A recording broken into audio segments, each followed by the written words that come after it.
Hey guys, Drifter here. Today I've got a video for you about Call of Duty Vanguard, but instead of talking about the gameplay, which is going to be fantastic today, I wanted to talk about what an absurd grind it is to reach maximum level and unlock all the guns and all the attachments and stuff in Call of Duty Vanguard. Just to unlock everything was one of the most mind-blowing grinds that I have ever seen. And I didn't even do it. So as many of you may know, my health has not been the greatest lately and my gaming time is limited. So we're not going to do an oh boohoo is me kind of thing here, but I hired J-Hub to grind for me on my account because it took 5-6+ hours to level up one gun, and there was just no way that I could do that. So I paid J-Hub to get on my account and play and level up these guns as fast as he can, take advantage of the most XP and the most tokens, and just super grind this account so that I could make in-depth videos. This process took J-Hub 153 hours of playing his heart out, 50+ kills, maximum objectives, all that stuff every single game. 153 hours is just shy of 4 whole 40-hour work weeks, which is absolutely absurd. And I paid for this. This wasn't a free service. So I paid $1,800 to get my account up to maximum level and get all of the guns and all the attachments unlocked so that when it came time for me to do in-depth, I could go test things, I could make any class and recommend any class I want, so that when I hop on to play with a weapon and get the gameplay for in-depth, it's not, oh boy, I better spend 8 hours leveling this. I can just kind of go in and do it. And that's a lot of time. That's an absurd amount of time. And a lot of money. It shouldn't be that hard. Like, I'm basically paying J-Hub a living wage just to level up my Call of Duty account and make it payable, and that should not happen whatsoever. But I do want to let you know, as absurd as that claim is, I still turned a profit on it. The handful of in-depth episodes we made this year turned a profit primarily due to sponsors like Gamer Advantage. Gamer Advantage today is releasing their brand new lenses. These are the suppressor lenses. I got these in the mail and I love them. They're very similar. They might look similar to the old lenses, but they have almost no color distortion and the lens quality is much higher. Let's jump to a quick live unboxing. So today we're unboxing the brand new Gamer Advantage suppressor lenses. If you buy them, you will get them in a little package kind of like this. Apparently I got a 20% off thank you code, which I guess probably anybody could use. It says thank you 20. You will find your glasses wrapped in a little bit of foam here so that they don't get broken. And I know that Gamer Advantage has actually released 2 different products. The suppressor lenses, which have clearer vision and less yellow distortion on it, and the sleeper lenses, which are like ultra filtering and they're good for your eyes if you're like a hardcore gamer and you actually need to get some rest at night. So let me, okay, so we've got these guys. That's the sunglasses attachment.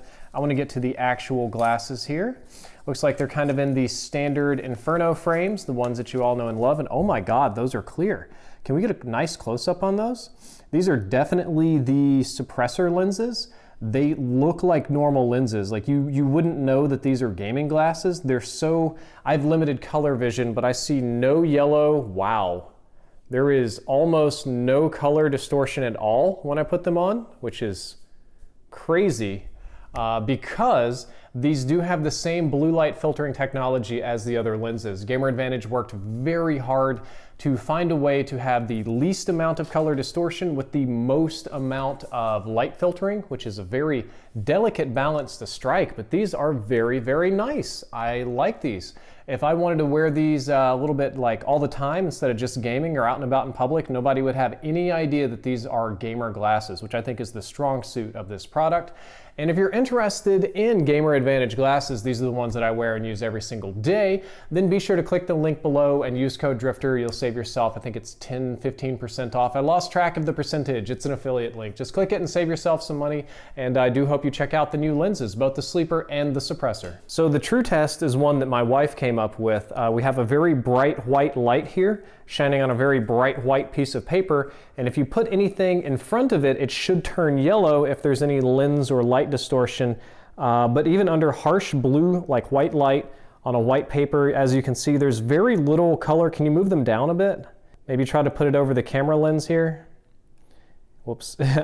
There is very, very little color distortion there. As a guy who's colorblind, I really can't see it at all. Yeah, so very similar to the other glasses, but with even less of that yellow color, which I think is fantastic. If you want to click the link in the description or use code DRIFTOR, it'll save you 10% off, so you can check out all that. So let's get back to the video. I know that right now it's not so bad. Right now we have double XP, we have double weapon XP. They've done some changes so that your XP tokens and battle pass bonuses and all of that kind of are all taking effect. So today, if you wanted to go and level your guns, it wouldn't take 153 hours. It might take 20 or 30 or maybe even a little bit less if you're super good. You whippersnappers have it easy. Pepperidge Farm remembers when it used to take a month to level up these weapons. But the game was out for 1 month, I think it's been about 2 months now. Only recently has this changed. It's been about 2 months before we actually got reasonable leveling times. In the meantime, in that 2 months here, if you wanted to play Vanguard, you had to grind like crazy. If you wanted to use the Vanguard weapons in Warzone, you had to grind even crazy hard because Warzone is super dependent on your attachments and your levels and your weapons and all that. So I have to ask, do we really want this? Like, as gamers, is that the kind of grind that we want? Is that what we are gonna want to do again? And I think most of you would say probably not. There's definitely an element of gaming that's grindy. Some people enjoy it. Some people enjoy going on raids in Destiny and getting all their little components and crafting things and World of Warcraft and stuff like that. Don't get me wrong. I get that. I totally understand that. But Call of Duty isn't really like that kind of game. Call of Duty is more MOBA-like these days, more arcade shooter-like. You really need to have all your characters. You need to have all your attachments. You need to have all of your like actual game-changing things, and it's not like a co-op campaign where you just go out and beat the Archon Priest again. You really need all this stuff to be competitive and to have a good time, but it takes so much time to unlock it. I'm using the word time very repetitively here, but the time commitment is so high. I don't think anybody with a real job can do that, because with those hours, that's nearly identical to working a second job just so that you can level your Call of Duty account within a month. And that's crazy. Even streamers that I know, full-time streamers, I've been watching a lot of streams since I can't play so much anymore, but I watch these guys like try to figure out what the best gun is and then put the time in to just level that one gun because it took so long to level it. They would kind of have to go like all eggs in one basket on one weapon. I watched Exclusive Ace stream quite a bit, and he had a number of colorful opinions about the leveling system in Vanguard and how hard it was to grind this up just to make his guides. And you talk about full-time jobs, that is Exclusive Ace's full-time job, just like mine. So the question is, why did they do this? Why did Activision or the Call of Duty brand decide to do this? And the answer is painfully simple. It's sales and engagement time. They know that Warzone is the #1 product, and it's just doing much better and much higher in every regard than Call of Duty Vanguard. And that's okay. It's going to be that way probably indefinitely in the future. Warzone's going to be the #1 thing, and whatever game comes out that year is just going to be kind of like that year's little experience. But there wasn't a lot of hype around Vanguard. There was that lawsuit. There was some people not really feeling the tech or the changes or the time or a bunch of different stuff. Okay, but people were still into Warzone. So they said, all right, guys, this is what we're going to do. We're going to make sure that if people want to be competitive in Warzone and be able to use the Vanguard weapons with attachments, that they have to level it in Vanguard, because that's the only reasonable way to do it. It'd take way too long to do it in Warzone. But we need to make them buy Vanguard so that they can level up their Warzone classes. And, you know, since we're not maybe super confident in it, whatever, let's set the XP and the leveling times like really high. Let's let them grind. So that the people that want to play, the people that want to engage and be competitive in Warzone have to spend a lot of engagement time. And on the corporate end of things, this looks really great for your monthly active users. This looks great for your time played. This looks great to pitch to investors or shareholders about how much energy is going into your game, because in most cases that directly translates to cosmetic sales. Like the more players you have, the more hours they're playing, the higher probability is you're going to make money on this product. And they view Call of Duty and games as software as a service, so that makes sense.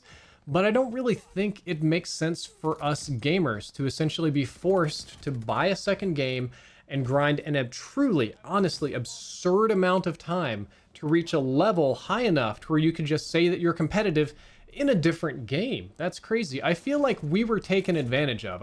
I basically got taken advantage of twice because I had to pay for this service instead of sitting down and doing it all on my own. But it's crazy to think that if J-Hub wanted to quit his real job and just level accounts for streamers, that the demand and the time commitment and all that is so high, he could probably make a full-time living just playing Call of Duty, leveling up accounts for streamers, and that's too extreme.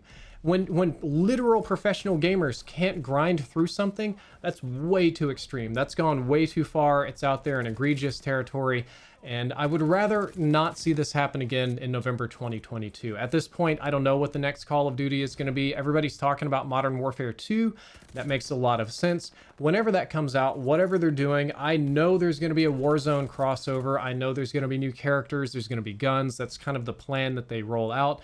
But it shouldn't be, hey guys, you need to buy Modern Warfare and then play 160 hours of Modern Warfare to level your guns for Vanguard. It should be normal. Like every year we've been able to level our guns in, I don't know, I could probably do everything. Most years I could probably do it in like 25 to 30 hours and I would do that on my own. Some of the grindier years or more guns, you'd be like 40, 45 hours. But 160 or 153 in my case, that's too much. That's just, dude, I could just be mining cryptocurrency and do better than that. That is way too much time commitment to get things that are essential. I'm not out there grinding for rare ingredients or cosmetics. I'm just like trying to unlock the attachment that makes the gun good so I can go play it.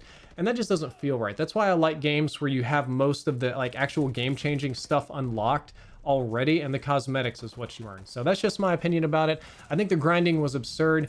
Maybe I'm a clown for paying for it. I don't think so, because I still turned a profit on it. I don't think I would have leveled anything without the help. So whew, way too grindy. I am not in the mood for any more grinding ever again. Well guys, that's all for this video. I hope that you enjoyed it. I hope that you learned something useful. If you did, don't forget to like, favorite, and subscribe. Drifter out.